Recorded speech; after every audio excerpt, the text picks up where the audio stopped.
맞은편 여리고에 있는 선지자들의 제자들이 그를 보며 말하기를 엘리야의 성령이 하시는 역사가 엘리사 위에 머물렀다 하고. 같이 기도하시겠습니다.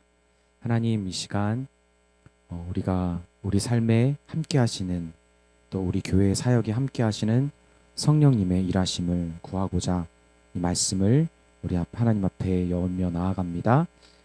우리에게 참 느껴지지 않고 또 와닿지 못한 성령 하나님의 임재와 역사를 또 우리가 믿음으로 볼 수 있는 은혜 시간 되도록 하나님 축복해 주세요. 예수님의 이름으로 기도드립니다. 아멘. 네, 반갑습니다. 오늘부터 시작되는 이 열왕기하의 말씀은 열왕기산처럼 한 사람의 이야기를, 한 사람의 사역을 주목하며 시작합니다. 열왕기상이 초반 10장까지 솔로몬을 중심으로 이야기를 펼쳐나가고, 그 솔로몬의 어떠함이 이 나머지 열왕기상의 이야기를 사실은 뒷받침하는 배경이 되는 것처럼, 열왕기하도 초반 10장을 지배하는 핵심 인물 한 명이 있습니다. 바로 그가 엘리사입니다. 그래서 이 엘리사 선지자와 그의 사역은 이 남은 열왕기하의 배경이 똑같이 됩니다. 그래서 저는 오늘부터 3번에 걸쳐서 엘리사 선지자에 대해서 살펴보면서 열왕기 저자가 보여주고 있는 이 북이스라엘을 향한 하나님의 뜻을 여러분과 함께 발견했으면 좋겠습니다. 이 열왕기하는 첫 시작할 때 이 아합의 죽음 이후에 연이어 찾아오는 북이스라엘의 악재들을 소개합니다. 제일 먼저 북이스라엘의 속국이었던 모압, 그들이 북이스라엘에게 바치는 조공의 양이 엄청났거든요. 그런데 그 모압이 반란을 일으킵니다. 그리고 아합의 아들 아하시아가 왕권을 이어받았는데 얼마 되지 않아 낙상사고로 큰 병에 걸립니다. 위기에 처했던 이 아하시아 왕은 이 이스라엘의 하나님 여호와 하나님이 아닌 이 에그론의 신 바알세붑에게 도움을 요청하려고 했습니다. 그런데 그러다가 엘리야에게 딱 걸렸죠.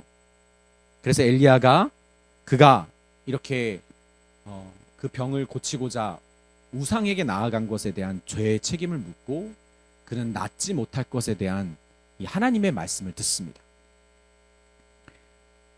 뒤늦게 정신 차린 아하시아는 엘리야에게 계속 거듭 사람을 보냈지만 이 엘리야가 하나님의 능력을 나타내며 하나님의 뜻이 변함이 없음을 분명 확증해줬고, 아하시아는 그대로 죽고 맙니다.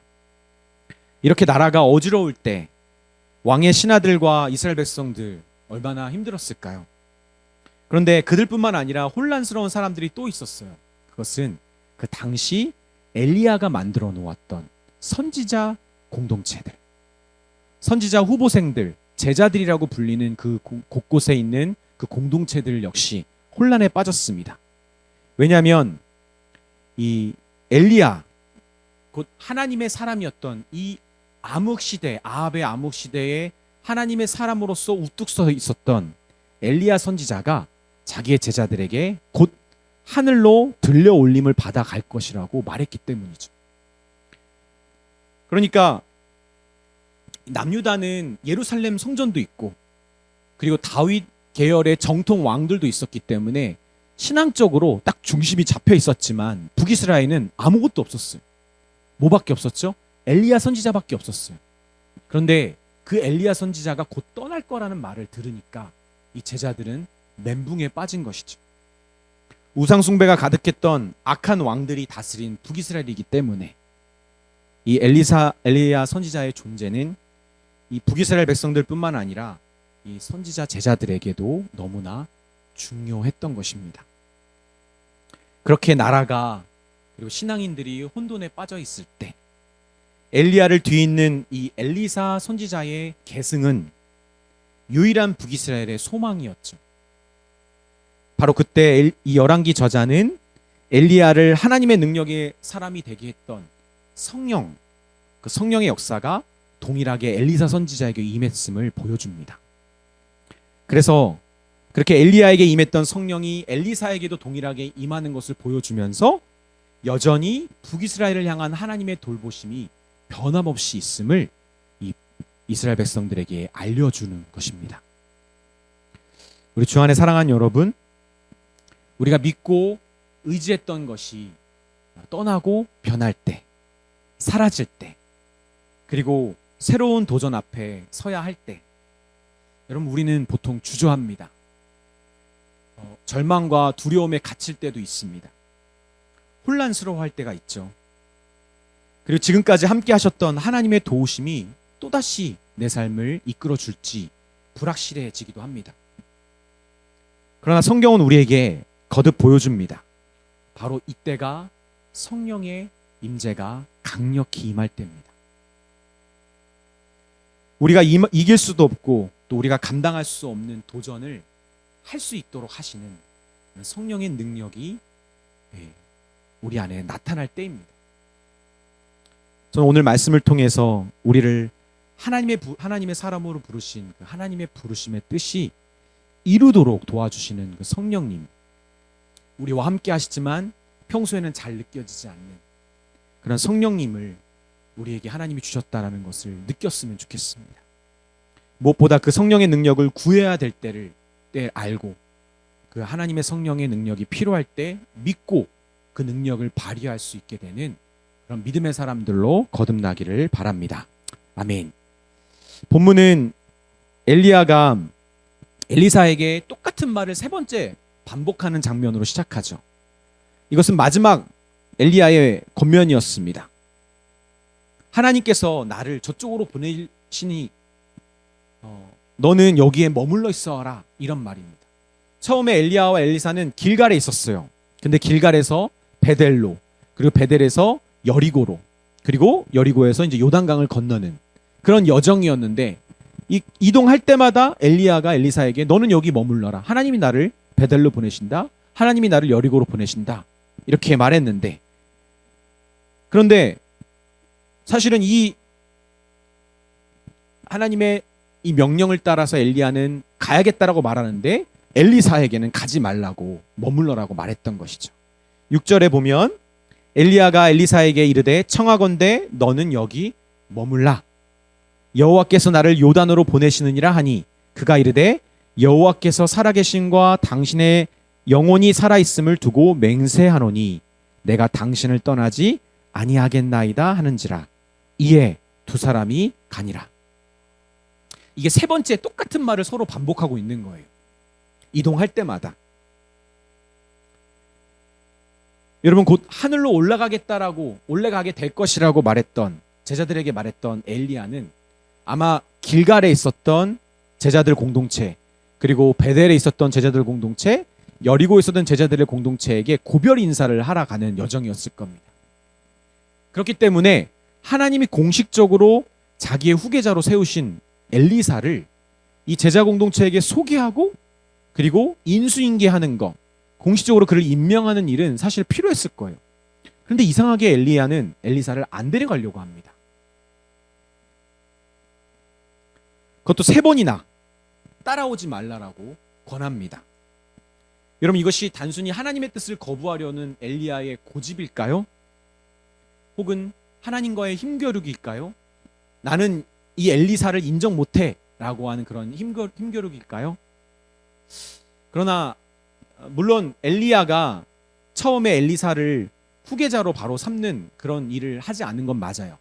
그런데 여러 정황을 봤을 때 아마도 후계자 엘리사를 시험했던 것이 가장 가능성이 높습니다. 근데 엘리사는 이것이 테스트인 줄 알았을까요? 전 몰랐을 거라고 생각해요. 그런데 엘리사가 알고 있었던 것 딱 한 가지가 있었습니다. 그것은 바알과 이세벨이 강력했던 이 아합의 시대를 맞서 싸웠던 자기의 스승 엘리야의 능력이 그 엘리야 사람에서가 아니라 하나님의 영, 그와 함께 하시는 하나님의 영의 능력이었음을 엘리사는 그걸 알았어요. 그래서 곧 떠날 엘리야 옆에서 그 영이 나에게도 임하지 않으면 난 큰일 난다라는 마음을 가지고 절대로 그 영이 나에게 임할 때까지 엘리야에게서 떠나지 않으려 했던 것입니다. 그래서 여호와께서 살아계신과 당신의 영혼이 살아있음을 두고 맹세하노니 내가 당신을 떠나지 아니하겠나이다. 이에 두 사람이 베델로 내려가니 또 똑같은 말을 반복하면서 그리고 여리고에 이르매 또 이에 두 사람이 가니라. 끝까지 고집을 부리면서 저 못 떠납니다. 같이 가주세요. 같이 가게 해주세요. 계속 버텼던 겁니다. 우리가 하나님의 영, 이 성령에 대해서 주목해야 될 점이 저는 바로 여기에 있다고 생각합니다. 성령님은 자기만을 필요로 하며 그분의 일하심을 구하는 자에게 역사하신다는 겁니다. 하나님이 부어주시는 능력만이 자기의 유일한 소망임을 믿고 그것을 끝까지 구하는 자에게 하나님은 일하십니다.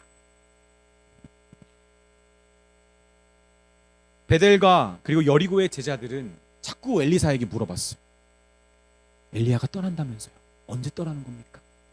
당신이 후계자라면서요. 언제 후계자 안수 받는 겁니까? 계속 물어봤어요. 그때 엘리사가 뭐라고 하죠?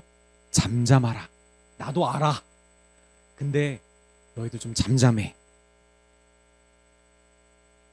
제자들은 자꾸 엘리야의 어떠함과 엘리사의 어떠함을 계속 주목했지만 엘리사는 정작 하나님의 영인 성령에 계속 주목해 있었습니다. 열왕기하 2장 3절에 보면 베델에 있는 선지자의 제자들이 엘리사에게로 나와 그에게 이르되 여호와께서 오늘 당신의 선생을 당신의 머리 위로 데려가실 줄을 아시나이까 하니 이르되 나도 또한 아노니 잠잠하라 너희는 하니라. 여리고에 있는 선지자의 제자들이 엘리사에게 나와 이르되 여호와께서 오늘 당신의 선생을 당신의 머리 위로 데려가실 줄을 아시나이까 하니 엘리사가 이르되 나도 아노니 너희는 잠잠하라. 계속 제자들은 부추깁니다. 도대체 언제 가는 겁니까? 어떻게 가는 겁니까? 머리 위로 간다는데 엘리야가 뭐 우리에게 남겨주는 건 없습니까? 그러나 엘리사도 그것이 궁금했겠죠. 그러나 엘리사는 계속 하나님의 일하심을, 하나님의 영을 주목하고 있었습니다. 우리 주 안에 사랑하는 여러분, 성령님은 모든 믿는 그리스도인들에게 함께 하시는 분입니다. 그러나 성령은 자기에만 주목하는 사람을 통해 그 능력을 발휘하시는 분입니다. 하나님이 일하시도록 믿고 기다리는 자에게 그 능력을 나타내시는 하나님이십니다. 여러분, 우리가 오해하는 게 이거죠. 하나님의 영 성령이 우리를 칭찬해 주시는 분, 우리를 위로하시는 분이라는 것. 우리가 무언가 결정 내려놓고 그 결정에 대해서 하나님이 지지해 주는 그런 성령님을 우리는 바랍니다. 여러분, 엄청난 착각이에요. 성령님은 그런 분이 아닙니다. 우리가 정하기 전에, 결정하기 전에 그 뜻을 묻는 자에게 답하시고 바로 잡아 주시는 분입니다. 그래서 여러분이 구하지 않는다면, 또 구해놓고 기다리지 않는다면 여러분을 바른 길로 인도하시는 그런 성령님의 음성을 여러분은 들을 수 없을 것입니다.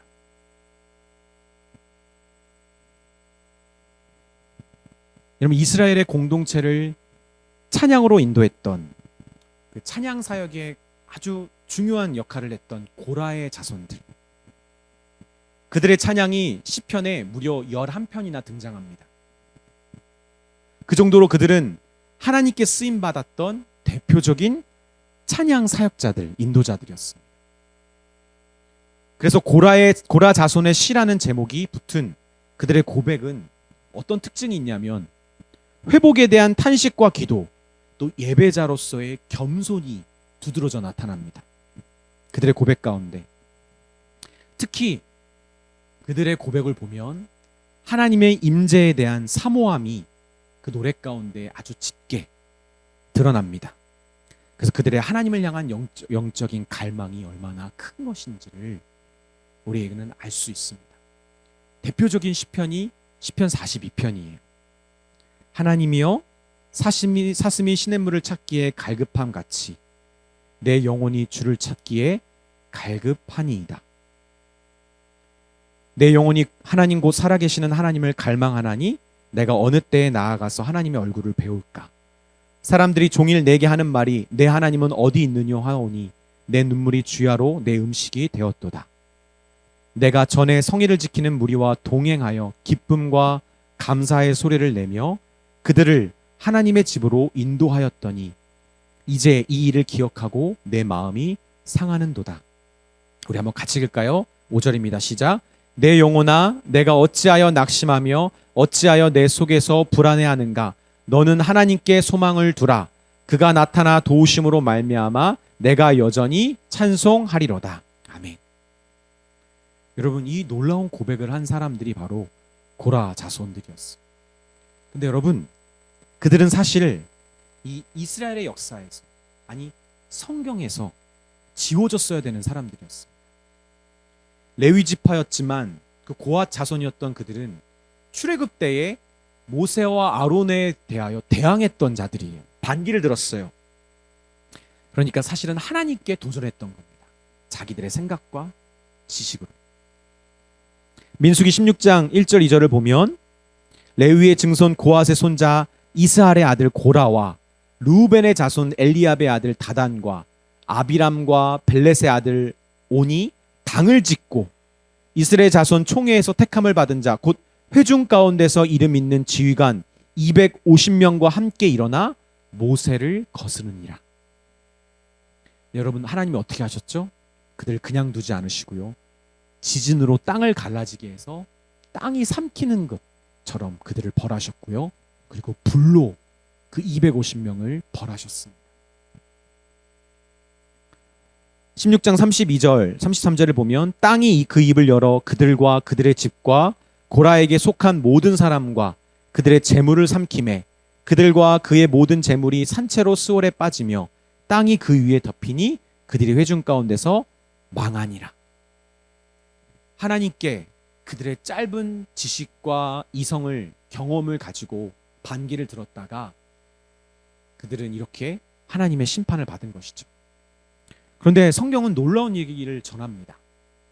그 고라의 자녀들이 하나님께 은혜를 입어서 살림을 받았다는 거죠.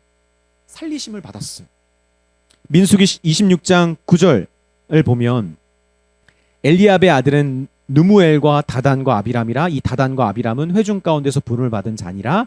고라의 무리에 들어가서 모세와 아론을 거슬려 여호와께 반역할 때에 땅이 그 입을 벌려서 그 무리와 고라를 삼킴에 그들이 죽었고 당시의 불이 250명을 삼켜 징표가 되게 하였으나 11절 고라의 아들들은 죽지 아니하였더라.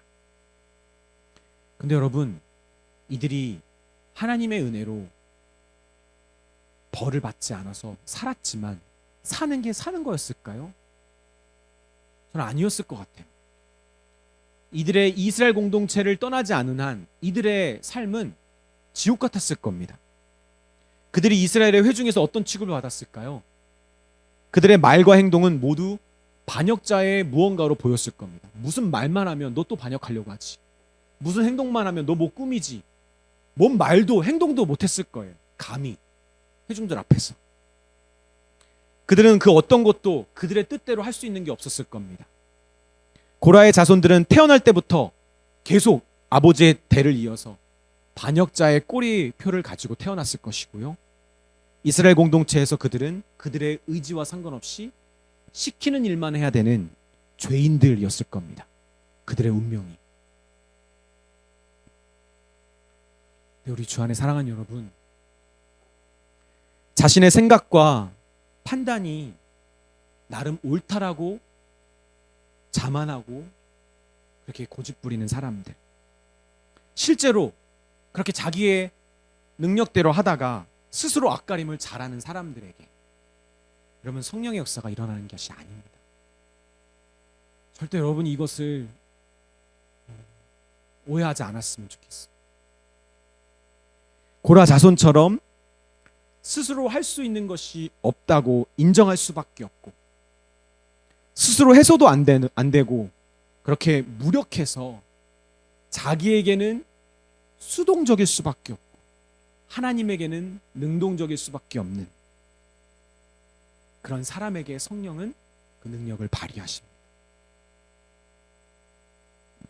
여러분, 고라 자손이 또 어떤 고백을 했을까요? 시편 46편입니다. 우리 한번 같이 천천히 읽겠습니다. 시작. 하나님은 우리의 피난처시요 힘이시니 환난 중에 만날 큰 도움이시라. 그러므로 땅이 변하든지 상이 흔들려 바다 가운데 빠지든지 바닷물이 솟아나고 뛰도든지 그것이 넘침으로 산이 흔들릴지라도 우리는 두려워하지 아니하리로다. 셀라.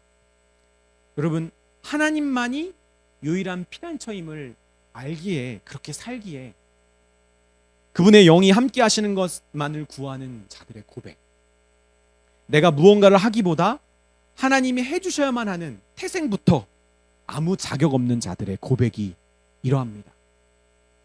하나님만이 나의 유일한 피난처이십니다.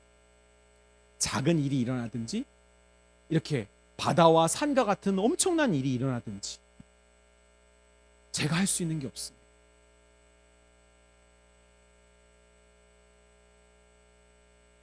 이 고백의 끝이 이렇습니다. 7절부터 11절까지인데 만군의 여호와께서 우리와 함께 하시니 야곱의 하나님은 우리의 피난처시로다. 와서 여호와의 행적 일하심을 볼지어다. 그가 땅을 황무지로 만드셨도다. 그가 땅 끝까지 전쟁을 쉬게 하시며 활을 꺾고 창을 끊으며 수레를 불사르시는도다. 이르시기를 너희는 가만히 있어 내가 하나님됨을 알지어다. 내가 문나라 중에서 높임을 받으리라. 내가 세계 중에서 높임을 받으리라 하시도다. 만군의 여호와께서 우리와 함께 하시니 야곱의 하나님은 우리의 피난처시로다.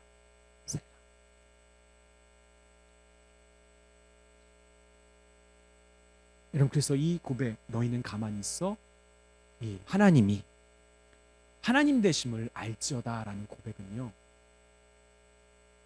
그 반역자로 태어나 아무 스스로 의지도 없이 철저히 수동적으로 살아갈 수밖에 없었던 이 고라 자손들, 죄인들의 고백이었습니다. 여러분, 우리 삶에 하나님의 능력이 잘 나타나지 않는 이유가 뭘까요? 그리고 내가 마주한 문제를 내가 해결할 때 이게 하나님의 능력으로 한 것인지 내 힘으로 한 것인지 헷갈리는 이유가 무엇입니까? 그것은 우리가 하나님의 임재, 하나님의 손길, 하나님의 성령에만 주목하지 않기 때문입니다. 그리고 성령이 하시는 일을 기다리지 못하기 때문입니다. 사랑하는 여러분, 최근 언제 여러분이 하나님의 뜻을 묻고 그리고 기다린 적이 있습니까? 무슨 문제로 여러분은 그 기도의 자리에서 떠나지 못하고 하나님께 매달리고 하나님 일하실 때까지 여러분 하나님께 구했습니까? 여러분, 최근 그런 시간이 없었던 사람이 있다면, 그게 우리라면 그럼 정말 우리가 성령의 사람이 맞을까요? 성령이 함께 하시는 사람이 맞습니까? 우리가 모두 원하는 것은 이 교회가 하나님께 왕성히 쓰임 받는 것일 겁니다. 이 지역의 복음 사역을 이렇게 풍성하게 하는 것. 근데 그 능력이 성령을 통해서만 부어진다는 것을 여러분 우리 알지 않습니까? 우리 3년 동안 해보면서 우리의 사이즈는 목사님의 능력으로는 이 교회가 성장하기는 쉽지 않겠구나.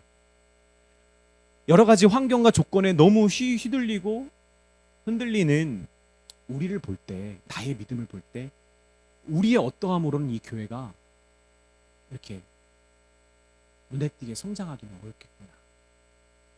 여러분, 우리 3년 정도 했으면 답 나오지 않았을까요? 그럼 성령님밖에 이 드라마틱한 변화, 뭔가 우리에게도 큰 힘이 될 수밖에 없는 이 성령의 사역이 막 넘치게 일어나는 그런 놀라운 일들, 그러면 성령님을 통해서밖에는 답이 없다는 것을 우리는 알잖아요. 그러면 우리가 다른 것을 주목하면 안 되는 거 아닙니까? 성령님의 일하심만을 구해야 되는 거 아닙니까? 그거에만 딱 집중하면서 그렇게 한 마음과 한 뜻을 가지고 우리가 겸손과 인내의 기도를 드릴 때 성령의 역사가 여러분 개인의 삶 가운데 그리고 우리 교회의 사역 가운데 나타나지 않을까요? 목사님, 저희는 아직 젊잖아요. 그렇게 인생의 큰 실패나 어려움도 잘 보이지 않고 그런 환경이 그렇습니다. 아직 뭐 이렇게 아픈 사람들이 막 있지도 않고요. 내 주변에 그런 사람의 힘으로는 거부할 수 없는 그런 고난이 임하는 사람도 잘 본 적 없습니다. 그리고 우리는 어쩔 수 없습니다. 젊어서라고 하는 건 저는 그건 핑계 같아요. 여러분, 우리는 젊지만 젊지 않습니다. 이제 25살 언저리 됐다면 모르는 게 되게 어리석은 거죠. 여전히 내 힘으로 고집하고 내 뜻을 앞세우면서 하나님의 일하심을 별로 경험한 적이 없다라는 것이 너무너무 부끄럽고, 여러분, 그것이 여러분의 현실입니다. 어쩌면 그것이 우리의 현실이고 우리의 상황입니다. 작은 일을 하더라도 성령의 일하심을 알고 그것을 구할 수 있고 그것을 볼 수 있는 사람, 여러분, 그런 사람에게 하나님은 큰 일을 통해서 성령의 놀라운 역사를 일으키시는 거 아닙니까? 작은 일도 하나님께 구하지 않으면서 큰 일이 우리에게 닥치면 기도할까요? 절대 기도 못합니다. 빨리 즉각적인 이성적인 대처와 방안을 찾고 움직이죠. 그래서 목회자는요, 이미 답을 정하고 내가 결정 내리고 상담 요청하는 성도들에게 굳이 그것을 바꾸라고 말할 수 없습니다. 성령의 음성을 듣지 않겠다라는 태도거든요. 그래서 제가 비전교회 사역할 때 가장 답답했던 것 중에 하나가 갑자기 생뚱맞게 전화가 오셔가지고 개업을 했습니다. 축복 예배 드려주십시오. 제가 설교한 적도 있는데 어른들에게 축복할 수 있나? 이 사람 정말 기도하고 개업한 건가? 하나님의 뜻을 물었나? 혼자 찾은 거 아닌가? 모든 걸 다 목회자와 상담할 필요는 없는데 자기와 믿는 그 믿음의 사람들과 배우자와 이 문제를 가지고 하나님 앞에 구했나?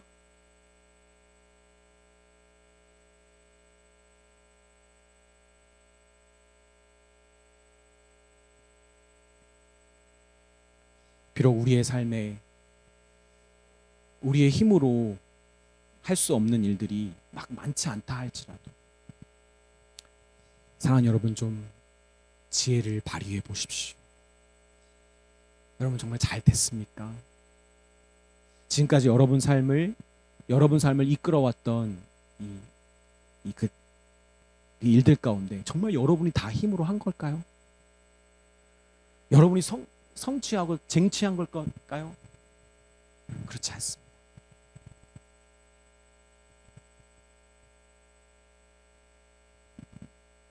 성령을 구하며 성령에 주목하며 잠잠히 그분의 일하심을 기다리는 것,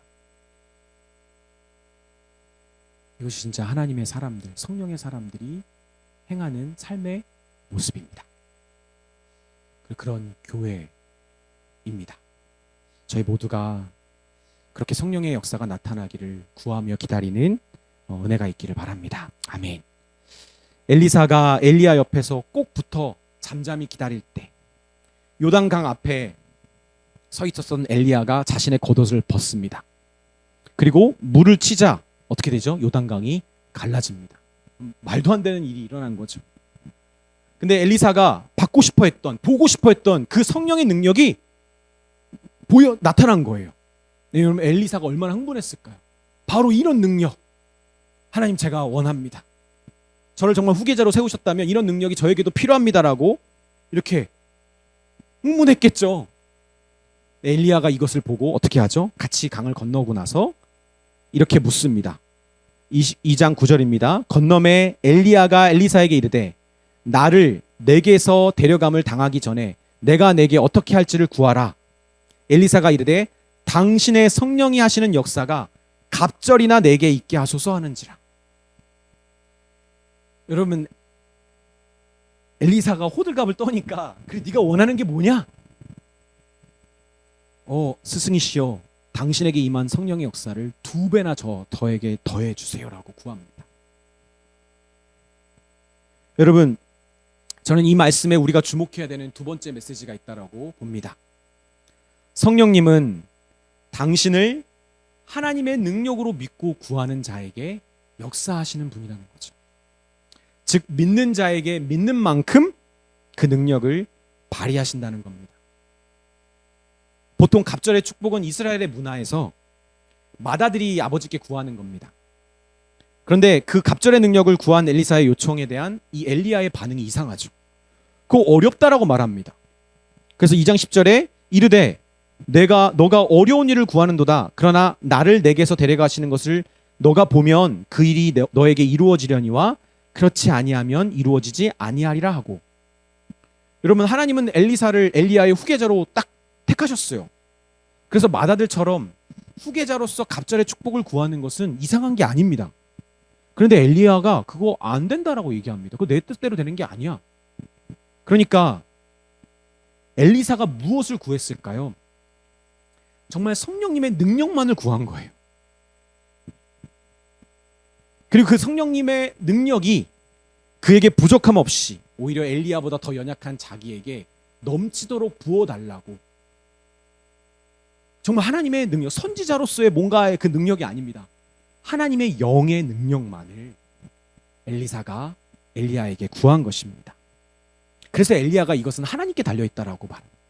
하나님 분명 너를 선지자로 세우셨지만 그 능력을 얼마나 너에게 주실지는 그건 하나님께 달려있는 건 내 힘으로 되는 게 아니야. 그렇게 답변한 거죠. 주 안에 사랑하는 여러분, 하나님의 힘은 구하고 찾는 자에게 나타납니다. 그런데 그 힘을 하나님의 수준으로 믿고 구하는 자에게 더욱 선명하게 나타납니다. 아멘. 그럼 정말 하나님께 하나님의 도우심을 하나님 수준으로 구하십니까? 자연적이지 않는 초자연적인 하나님의 역사, 그 역사를 성령 하나님을 통해 행하실 것을 믿는 자들에게 그 역사가 정말 일어난다는 것이죠. 열왕기하 2장 13절 14절에 보면 엘리야의 몸에서 떨어진 겉옷을 주워 가지고 돌아와 요단 언덕에 서서 엘리야의 몸에 떨어진 그 겉옷을 가지고 물을 치며 이르되 엘리야의 하나님 여호와는 어디 계시나이까 하고 그도 물을 치매 물이 이리저리 갈라지고 엘리사가 건너니라. 저자는 계속 강조해요. 엘리야의 겉옷을 가지고 물을 쳤다. 하나님이 엘리야에게 임하신 것을 그대로 나에게도 임하게 하실 것을. 엘리야의 수준과 나의 수준을 비교하지 않고 그걸 넘어 하나님은 동일하게 일하실 것을 믿고 구하니까 어떻게 됐죠? 물이 동일하게 갈라졌습니다. 학자들은 이 장면을 보면서 모세가 홍해를 갈라 이스라엘 백성들이 건넌 것과 같이 여호수아를 통해 요단강이 멈춘 것 같이 엘리야에 이어 엘리사도 요단강을 갈라서 건너게 하는 능력, 후계자의 능력을 하나님이 동일하게 보이셨다라고 주목합니다. 성령의 능력이 엘리사에게 동일하게 나타난 것이죠. 이것을 보았던 여리고의 제자들이 이렇게 외칩니다. 2장 15절에 맞은편 여리고에 있는 선지자들의 제자들이 그를 보며 말하기를 엘리야의 성령이 하시는 역사가 엘리사 위에 머물렀다 하고 가서 그에게로 나아가 땅에 엎드려 그에게 경배하고. 엘리야의 성령이 하시는 역사가 엘리사 위에 머물렀다. 그냥 단순히 엘리야의 겉옷을 받아 제자가 된 것을 넘어 그의 능력을 동일하게 행하는 후계자로서 하나님이 세우셨음을 제자들은 똑똑히 보게 된 겁니다. 엘리야가 엘리사를 세우지 않았어요. 그냥 하나님이 그 누구도 범접할 수 없는 엘리야의 공식 후계자로 능력으로 그냥 임명해 버리신 겁니다. 여러분 이게 어떤 게 더 효과가 있었을까요? 엘리야가 내 후계자다 이것과 하나님이 이렇게 행하신, 특히 이렇게 혼란스러운 시대에 우리 주 안에 사랑하는 여러분, 우리와 함께 하시는 성령님이 아니라 다른 것에 주목하면 여러분 어떤 게 보입니까? 여러분 내 성격이 보이고요, 내 인격이 보입니다. 내 습관, 재능, 출신, 학벌, 한계투성이만 보입니다. 내가 T라서 내 목회가 잘 안 되나? 내가 뭐 I라서 사람들과 관계를 잘 못 맺나? 자꾸 이런 생각만 하게 돼요. 내가 이런 학과를 나와서, 이런 학교를 나와서, 내가 하필 이런 선택을 해서 내가 그때 그 하나님의 뜻을 어겨서 거기에만 갇혀서 맴돕니다. 사람들의 평가와 나 스스로의 객관적인 판단에만 집중하니까. 여러분 뭐 100층을 내가 올릴 수 있다고요? 내 삶에 100층까지 올릴 수 있다고요? 아니, 2층도 못 가요. 그런 2층도 못 갈 것 같은 거예요. 내 인생은 그냥 내 인생의 고점이 딱 정해진 것 같은 거예요. 난 이 한계를 못 벗어나겠구나. 30살, 35살 직장생활 어느 정도 하면 딱 이게 너무 와닿겠죠, 현실적으로. 근데 우리 마음에 어떤 생각도 드냐면요, 성령님이 도와주셔도 10층 이상은 어려울 것 같은 거예요. 심지어 신앙생활도 재능의 영역으로 보입니다. 그래서 거듭 반복할수록 자꾸 신앙생활이 내 한계에 부딪히면서 오히려 후퇴해 갑니다. 이전에 아무것도 모를 때는 막 도전했던 일들도 이제는 오히려 더 움츠려드는 것이죠. 고린도전서 1장 22절부터 25절의 말씀을 통해 바울은 이렇게 권면합니다.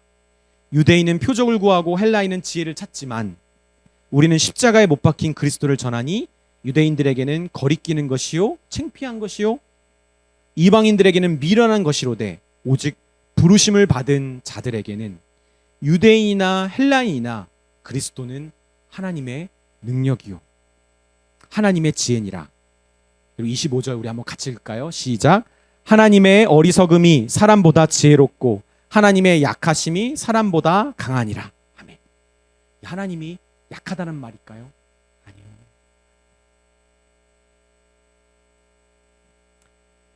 저는 얼마 전에 이 골든글로브 시상식을 이렇게 하이라이트를 본 적이 있어요. 이 아카데미 영화 시상식의 전초전이라고 합니다.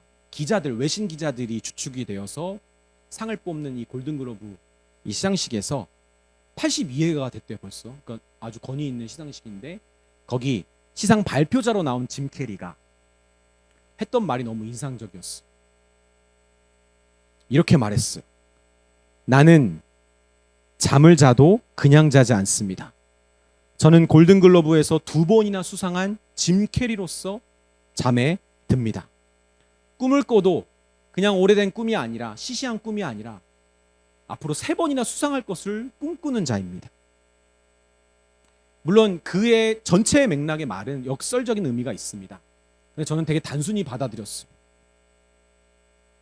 우리는 그냥 평범한 사람이 아니잖아요. 우리는 성령의 사람들입니다. 우리가 하는 것은 평범한 일이 없어요. 성령의 사람이 하는 일입니다.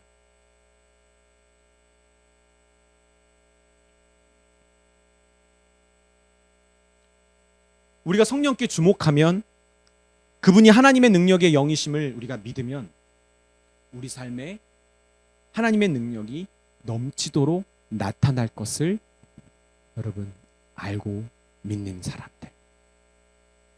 왜 여러분 스스로를 평범하다라고 여기십니까? 똑같이 한계는 있죠. 그냥 여러분 플러스 알파가 있잖아요. 성령이 함께하고 계시잖아요. 예수께서 귀신 들린 아들을 구해달라는 아빠를 향해 이렇게 말씀하신 것 여러분 수련회 때 들었죠? 마가복음 9장 23절에 예수께서 이르시되 할 수 있거든이 무슨 말이냐? 믿는 자에게는 능히 하지 못할 일이 없느니라 하시니. 주 안에 사랑하는 여러분, 혹시 여러분은 하나님께 구하면서 사람 수준의 능력을 구하고 있는 건 아닙니까? 이런 거 겸손인 것 같죠? 아니요, 불신입니다.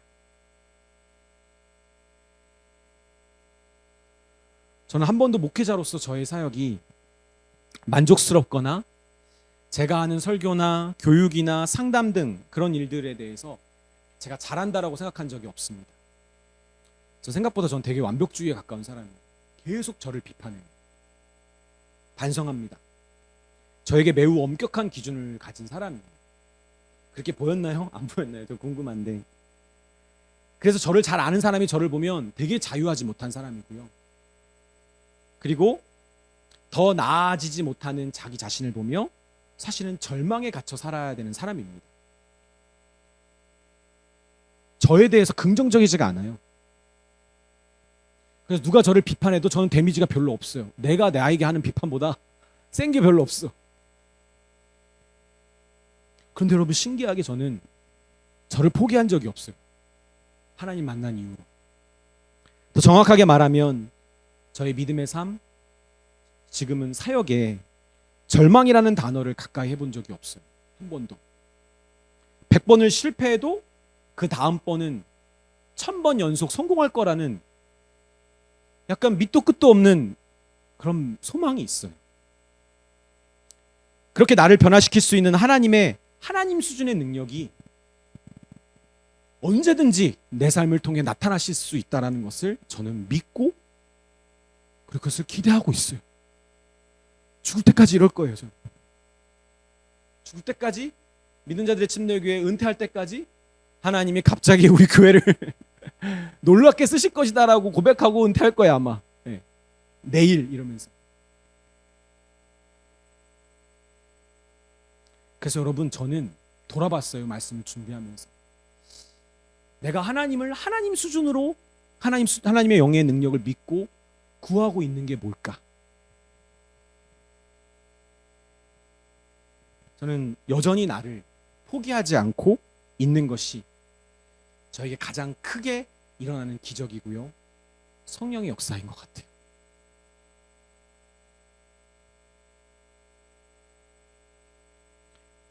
그래서 어쩌면 저는 많은 사역을 감당하면서도 만족 안 되거든요.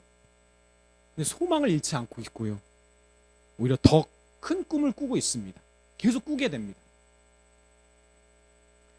그래서 저는 비정상적인 모습이 많은 것 같아요, 제 안에. 저는 갑자기 하나님이 저와 우리 교회를 크게, 넓게, 높게 쓰셔도 전혀 이상하지 않은 사람이에요. 전 준비되어 있어요, 하나님. 아멘. 전 당황하지 않을 거예요. 아멘. 물론 하나님이 갑자기 더 낮게 쓰셔도 당황하지 않을 거예요, 하나님. 여러분 탓하지 않을 겁니다. 저를 탓할 거예요. 제가 자격이 없었어요. 여러분, 제가 비정상입니까? 아니면 그렇게 꿈꾸지 못하고 자기 자신 때문에 한계와 절망이라는 단어를 자꾸 갖다 대며 꿈꾸지 않은 여러분이 비정상입니까? 그럼 누가 비정상입니까? 그러면 우리는 성령의 사람입니다. 꿈을 꿔도 성령의 사람으로, 성령의 사람답게 꿈꿔야죠. 실제로 열왕기하는 엘리사가 구한 대로 엘리야가 앞서서 행했던 사역보다 더 왕성한 사역을 엘리사가 합니다. 풍성한 능력이 나타나요. 그리고 엘리야가 하늘로 올라갈 때 이렇게 외쳤잖아요. 우리 본문에 읽은 것처럼 내 아버지여, 내 아버지여, 이스라엘의 병거여, 그리고 그 마병이여라고 이게 하나님의 이제 부르심을 외치는 말이거든요. 그를 엘리야가 올라갈 때 그것을 외쳤어요. 근데 여러분, 엘리사가 죽을 때 여러분 이것을 똑같이 누가 외쳤는지 아십니까? 북이스라엘의 왕이 이걸 외쳤어요. 엘리사의 일을 보면서. 열왕기하 13장 14절에 보면 엘리사가 죽을 병이 듦에 이스라엘의 왕 요아스가, 남유다 아닙니다, 이스라엘의 왕 요아스가 그에게로 내려와 자기의 얼굴에 눈물을 흘리며 이르되 내 아버지여, 내 아버지여, 이스라엘의 병거와 마병이여 하매. 여러분, 이게 얼마나 놀라운 일입니까? 엘리사는 이스라엘의 왕의 마음을 움직여서 그를 하나님의 사람으로 믿고 순종하도록 어쩌면 엘리야보다 더 성공적인 사역을 이룬 사람이에요. 그가 그렇게 믿었기 때문에, 갑절의 능력을 믿고 구했기 때문에 그렇게 성령의 능력을 경외함으로써 그는 그 능력을 발휘할 수 있었던 것입니다. 우리 주 안에 사랑하는 여러분, 성령의 능력을 과소평가하지 마십시오. 여러분 스스로를 과소평가하는 건 괜찮아요. 한계를 정확하게 아는 것도 오히려 그건 더 올바릅니다. 객관적으로 자기를 평가하는 거 괜찮습니다. 제가 새롭게 배운 게 있는데, 그 MBTI도 여러분 그 다르다면서요. 원장님들하고 얘기할 때 들은 건데, 자기는 분명히 F인데, 자기는 T인데 F랑 섞여 있는데 다른 사람한테는 T로 대하고 자기한테는 F로 철저하게 대하는 사람이라고 하더라고요. 제가 그런 얘기를 듣고 처음 알았어요. 그런 거 혹시 알았어요? 뭐 선택적 F 뭐 이렇게. 자기한테는 한없는 위로만 주고 다른 사람은 냉정하게 쳐내는 거죠, 계속. 여러분, 자기한테 그렇게 해도 돼요. 근데 여러분, 여러분의 부족함과 연약함 때문에 그 연약함과 부족함을 하나님께 적용하지 마세요. 그러지 않기만 하면 됩니다. 우리가 믿는 만큼 역사하시는 성령 하나님을 경외하십시오. 여러분, 어설픈 그리고 잘못된 겸손을 하나님 앞에 행하지 마십시오. 그 불신입니다. 그렇게 하나님의 더 큰 능력을 구하는 저 여러분이 되었으면 좋겠습니다. 아멘. 마치 태어날 때부터 그렇게 선지자의 능력이 임했던 것처럼 엘리야는 자기의 주어진 선지자 사역을 감당했습니다. 근데 우리 알죠? 엘리야가 얼마나 연약했는지. 근데 엘리사는 하나님께 택함을 받았지만 그는 그 능력을 하나님께 계속 구하고 찾아야 됐어요. 요구해야지만 하나님이 주셨어요. 여러분, 어느 편이 더 좋으세요? 태생이 금수저인 게 좋나요? 아니면 흙수저로서 태어나서 계속 구하고 노력하고 하나님 앞에 받아야지만 살 수 있는 자가 좋은가요? 여러분, 여전히 북이스라엘의 왕에게는 소망이 보이지 않은 때 엘리야와 같은 그런 남유다 북이스라엘을 통틀어서 최고의 선지자가 이제 떠난다라고 하는 절대절명의 때에 하나님이 엘리사를 택하셨고요. 그 엘리사는 하나님께 성령의 능력을 구합니다. 그렇게 구하고 찾은 자를 통해 하나님의 능력을 믿고 구하는 자를 통해 북이스라엘을 향한 그 혼돈의 시기에 하나님의 변치 않는 돌보심과 사랑을 엘리사가 스스로 혼자서 지켜냈습니다. 우리는 자꾸 평탄했던 솔로몬을 원합니다. 계속 하나님의 임재와 신실한 사랑, 그리고 그 능력을 구하고 찾고 기다릴 수밖에 없었던, 잠잠히 인내해야 했던 다윗보다 솔로몬을 더 원하죠. 마치 하늘로 이렇게 들러 올라갔어. 여러분, 이스라엘 문화에서도 하늘로 들러 올라간다는 표현은 매우 낯선 표현이에요. 오히려 이스라엘 사람들은 내려간다, 스올로 내려간다는 표현을 쓰지 올라간다는 표현을 쓰지 않아요. 정말 이렇게 특별히 들러 올라간 것, 그 엘리야 같은 삶을 꿈꾸십니까? 하나님 앞에 선지자의 능력을 구하지 않아도 하나님이 그냥 주어주는 그런 능력을 구하십니까? 이런 그게 축복일까요? 아니요. 우리에게는 엘리사와 같은 믿음이 더 필요하고요. 그리고 우리는 배워야 합니다. 특별히 저는 이 시대는, 최근의 시대, 이 몇 년간 기독교가 너무 부끄러워지는 시대라고 생각해요. 저희 자녀들을 통해서 학교에서 기독교나 이런 신앙을 가진 자들을 부끄러워하는 말들을 제가 전해 들었을 때 전 전혀 낯설지 않아요. 저 같아도 교회에 안 다니겠어요. 부끄러운 말과 행동들을 교회 목회자나 교회를 다니는 사람들이 너무너무 많이 하고 있어요. 그 정도를 너무 지나쳤어요. 그거 아니어도 믿음으로 보이지 않는 믿음의 삶을 산다는 것이 힘든데, 여러분은 지금 어려운 시대를 살고 있어요. 여러분이 헤쳐나가야 될 장애가 사실 많습니다. 근데 우리가 이때 무엇으로 우리가 교회의 참 가치를 세상에 드러낼 수 있습니까? 여러분, 우리가 뭔가 좀 잘해서 그냥 우리끼리 교회 안에서 뭔가 잘해서 아니요. 여러분, 우리 한국교회, 우리 조국교회를 그 황무지와 같았던 이 땅을 하나님이 긍휼히 여기시고 양반들에게 성령의 임재로 자기의 하인들에게 양반들이 죄를 고백하고 무릎 꿇는, 하인들에게 무릎 꿇고 하인들 중에 전도사로 세워진 사람에게 전도사님이라고 부르게 되는 말도 안 되는 성령의 역사가 일어났기 때문에 우리 조국교회가 이렇게 교회가 세워졌던 것처럼 지금 이 시대에도 여러분 그런 성령의 역사 많이 우리에겐 희망입니다. 우리 안에 여전히 있는 교만과 뒤틀린 겸손에서 우리가 벗어나서 참 하나님의 능력을 우리 바르게 구합시다.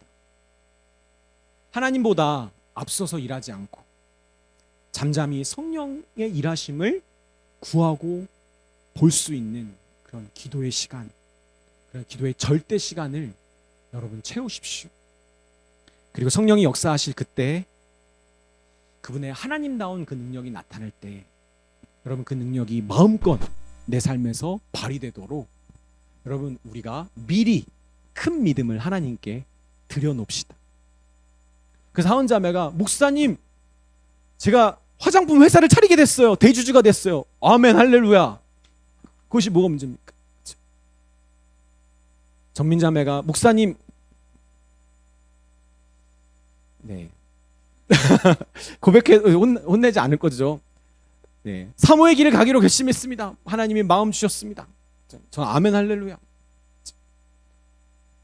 목사님 우리 교회가 다른 목사님을 모시기로 결정했습니다. 아멘 할렐루야. 드디어 내가 목회를 벗어날 수 있다. 여러분 우린 큰 믿음을 좀 미리 많이 들여놓읍시다. 성령 하나님이 하나님다운 능력과 일을 행하실 때 우리가 기다렸던 듯이 그것을 우리가 함께 발휘할 수 있도록 함께 성령님의 역사만을 주목하면서 그 누구도 자기를 향하여 그리고 우리 교회를 향하여 작은 꿈 꾸지 않고 자기의 삶의 자리에서부터 또 교회의 사역에 이르기까지 놀라운 하나님의 역사를 믿고 또 보게 되는 그런 성령의 산증이 되시기를 주님 이름으로 빕니다. 아멘.